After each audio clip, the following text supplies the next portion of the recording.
Il est 6h30 ce matin quand les sirènes d'alerte retentissent à Séoul et à Okinawa dans le sud du Japon, où les habitants reçoivent un SMS les invitant à évacuer. Ceci est un message du gouvernement. Un missile semble avoir été tiré depuis la Corée du Nord. Veuillez vous abriter sous terre ou à l'intérieur des bâtiments. 30 minutes plus tard, l'alerte est levée. Le ministère de l'Intérieur sud-coréen invoque une erreur.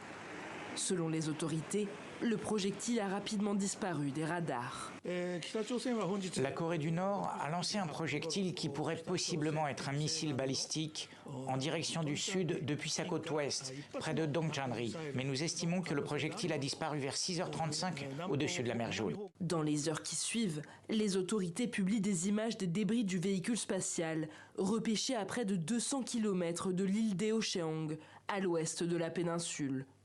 L'armée nord-coréenne évoque des défaillances. La nouvelle fusée de transport de satellite Kolima 1 s'est abîmée en mer après une perte de poussée due à un démarrage anormal du moteur. Mardi, Pyongyang avait annoncé la mise en orbite d'un satellite espion, en réaction aux entraînements militaires conjoints de la Corée du Sud et des États-Unis dans la région, destinés à repousser de potentielles attaques nord-coréennes. À Séoul, les habitants sont partagés entre peur et résignation. J'avais peur, je me demandais s'il fallait que je retire de l'argent, que je mette de l'autre côté. Bref, je n'avais aucune idée de ce que je devais faire.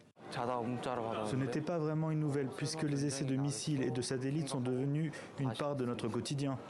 En 2012 et 2016, la Corée du Nord avait réalisé des tests de missiles balistiques, en les qualifiant également de lancements de satellites. Les États-Unis ont condamné ce nouveau tir et dénoncé un risque de déstabilisation dans la région.